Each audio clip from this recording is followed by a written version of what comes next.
E o período de pré-matrícula já começou em muitas escolas particulares de Alagoas.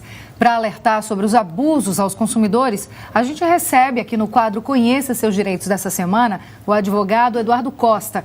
Eduardo, muito bom dia para você. É um prazer recebê-lo mais uma vez aqui no nosso estúdio. Para garantir a vaga do aluno na escola, muitas dessas instituições exigem aí um pagamento antecipado de uma parcela, de uma parte, um percentual da mensalidade de janeiro de 2015. Isso é legal? Bom dia, Thaís. Bom dia, Juliana. Bom dia aos telespectadores da TV Pajuçara. Veja, há um ponto claro e há um ponto discutível nessa questão. A escola ela não pode cobrar do estudante mais do que 12 mensalidades. Então, esse valor, há algum entendimento de que até poderia ser cobrado, desde que esse valor seja abatido no valor da matrícula em janeiro, né? Mas a lei que regulamenta isso, que é a Lei Federal 9.870, que os consumidores podem acessar na internet, é de livre acesso, ela estabelece o seguinte, no seu artigo 5º, que o aluno ele já tem direito à renovação da matrícula desde que ele esteja adimplente.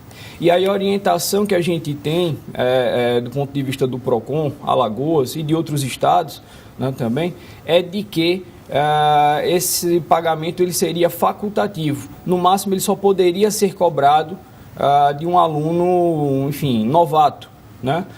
Mas o ponto é, em todo caso, não pode se cobrar do aluno uma 13ª parcela, ou seja, ele pagar as 12 parcelas, né? Enfim, o valor da anuidade dividido em 12 parcelas e como uma 13ª taxa esse valor. Caso ele seja cobrado, esse valor ele tem que ser obrigatoriamente deduzido para não configurar uma prática abusiva. Eduardo, muito bom dia. Prazer recebê-lo novamente aqui no estúdio, como a Thaís bem lembrou. A gente sabe que, por lei, esse reajuste aí, ele deve ser baseado na variação de custo com o pessoal, novos investimentos, novas despesas aí dessa escola. Como é que os pais eles podem ter acesso a como vai ser usado esse reajuste? Eles têm esse direito e como é que eles podem proceder em caso de perceber que esse reajuste está sendo abusivo? É abusivo? Boa pergunta.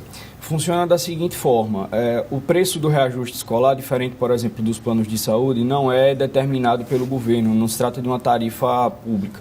E aí esse preço pode ser livremente estabelecido pela escola, embora a legislação ela faça algumas amarras, ou seja, existe o valor base, né? Então o valor da última mensalidade, os pais já podem multiplicar esse valor por 12 meses e saber qual é o valor base do ano seguinte. Então, por exemplo, se a mensalidade foi R$500 do último mês, ele sabe que a base do contrato para o ano subsequente é R$6.000. Os acréscimos que eventualmente o colégio faça, né, que a instituição de ensino faça, eles devem constar de maneira clara, ostensiva, à disposição dos pais no local de fácil acesso, com pelo menos 45 dias antes do período de encerramento das matrículas. E aí tem que ser levado, né, respeitado o direito básico do consumidor de informação, dando-se o detalhamento do que, na verdade, impactou nesse aumento, né? Então, as despesas de caráter pedagógico, elas podem entrar, a variação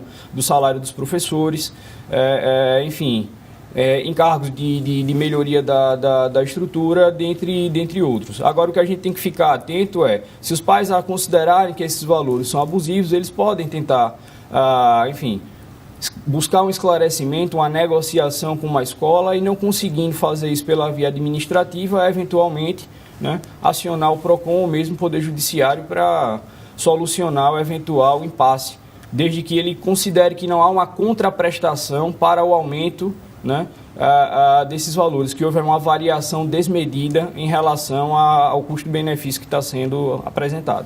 Eduardo, uma vez paga essa taxa aí, algumas escolas estabelecem 20%, outras 15%, para se garantir essa pré-matrícula. O pai que desistir de colocar o seu filho nessa escola e já tiver pago essa taxa, ele pode pedir o reembolso? Pode pedir o reembolso, sim. O que se discute é, eventualmente, do colégio, ele, para custear alguma despesa que ele tenha tido, reter parte desse valor, né? Então, esse valor nunca essa variação pode ser superior a 20%. Geralmente está na faixa entre 10%, 15% e 20%, mas nunca pode ser superior a isso para a cobertura de eventuais prejuízos que ele tenha sofrido. Só para alertar quem está em casa, 20% com relação à mensalidade que será paga a partir do ano que vem, né? Depois de feito esse reajuste. Em cima do valor, né, que eventualmente ele já tenha adiantado. Então, se o pai paga essa taxa de 20% e ele não quiser mais que o filho fique naquela escola por algum motivo, ou vai se mudar, ou realmente não quiser mesmo que o filho continue naquela escola, ele pode pedir esse reembolso e pode ser que esse reembolso não seja total. Pode ser. Eduardo, outra dúvida muito comum também em relação à lista de material escolar. A gente sabe que existe muita polêmica aí em relação a essa lista e já existe lei regulamentando isso aí, né? Queria que a gente lembrasse para quem está em casa o que pode e o que não pode em relação a essa lista. O que a escola pode solicitar, até onde eu sei, só material individual, não é isso? Exatamente, correto. O material que vai ser solicitado para o aluno é para o desempenho das suas atividades, enfim, pedagógicas ao longo do ano letivo.